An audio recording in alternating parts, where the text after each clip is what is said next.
ایمان جو ہے ہم کو یسوع مسیح کے ہاتھوں میں حفاظت سے رکھتا ہے۔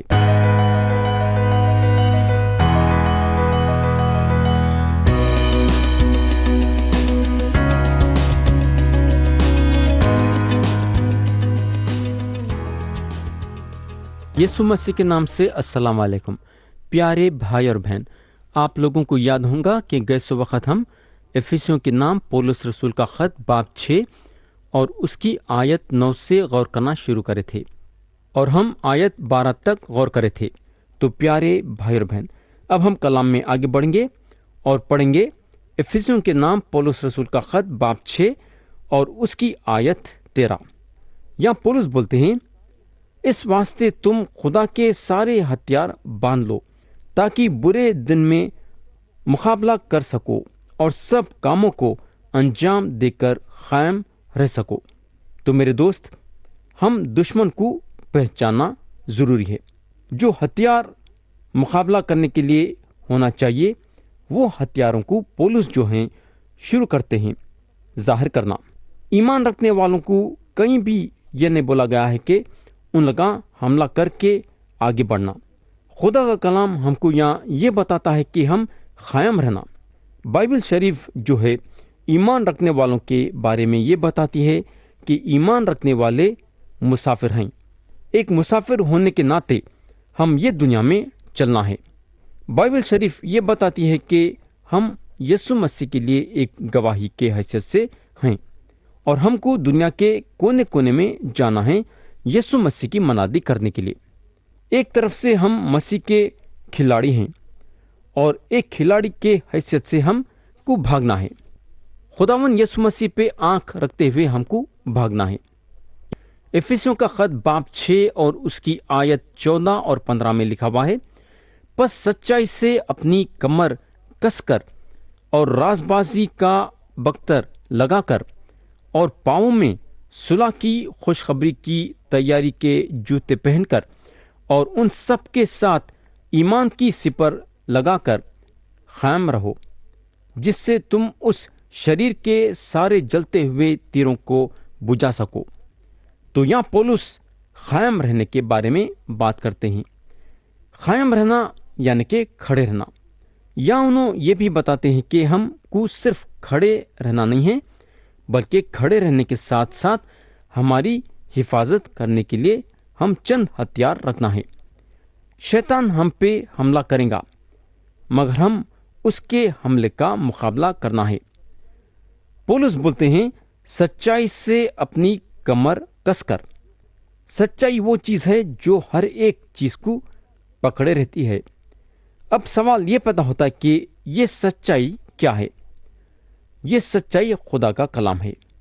ہم کو وہ لوگوں کی ضرورت ہے جو خدا کے کلام کو بانٹتے ہیں، اور ایسے لوگوں کی ضرورت ہے جو خدا کے کلام میں لکھا ہوا ہے وچ بولتے ہیں، یعنی کہ خدا کے کلام کے مطابق پیغام دیتے ہیں۔ لوگوں کے سامنے سچائی ظاہر کرنا ہے۔ اگر یہاں ہم غور کریں گے تو جو ہتھیاروں کے بارے میں خدا کا کلام بتایا ہے، وہ ہتھیار یسوع مسیح کی طرف اشارہ کرتے ہیں۔ ہم جو ہیں آسمانی مقاموں میں مسیح کے ساتھ بیٹھے ہیں، اور ہم جب تک یہ زمین پہ ہیں ہم کو جو ہے یسوع مسیح کو پہننا ہے۔ پولس ہم کو بتا چکے ہیں کہ ہم کو جو ہے یسوع مسیح کو پہن لینا ہے۔ یسوع مسیح ہمارے سچائی ہیں، اور ہم ان کو ہمارے زندگی میں پہن لینا ہے۔ کوئی بھی گواہی جو یسوع مسیح کا جلال ظاہر نہیں کرتی ہے، وہ گواہی دینا نہیں چاہیے۔ تو سچائی یسوع مسیح ہیں، اور ہم ان کے نام کو ہمارے گواہی کے ذریعے سے اٹھانا چاہیے۔ آگے پولس بولتے ہیں، راز بازی کا بختر لگا کر۔ ہم کو معلوم ہونا چاہیے کہ یسوع مسیح ایمان رکھنے والے کے راز بازی ہیں۔ آگے پولس بولتے ہیں، اور پاؤں میں صلح کی خوشخبری کی تیاری کے جوتے پہن کر۔ ہم کو شیطان کا مقابلہ کرنے کے لیے زبردست بنیاد کی ضرورت ہے، اور یہ بنیاد ہے یسوع مسیح۔ یہ بنیاد پہ ہم کو جو ہے کھڑے ہونا ہے شیطان کا مقابلہ کرنے کے لیے۔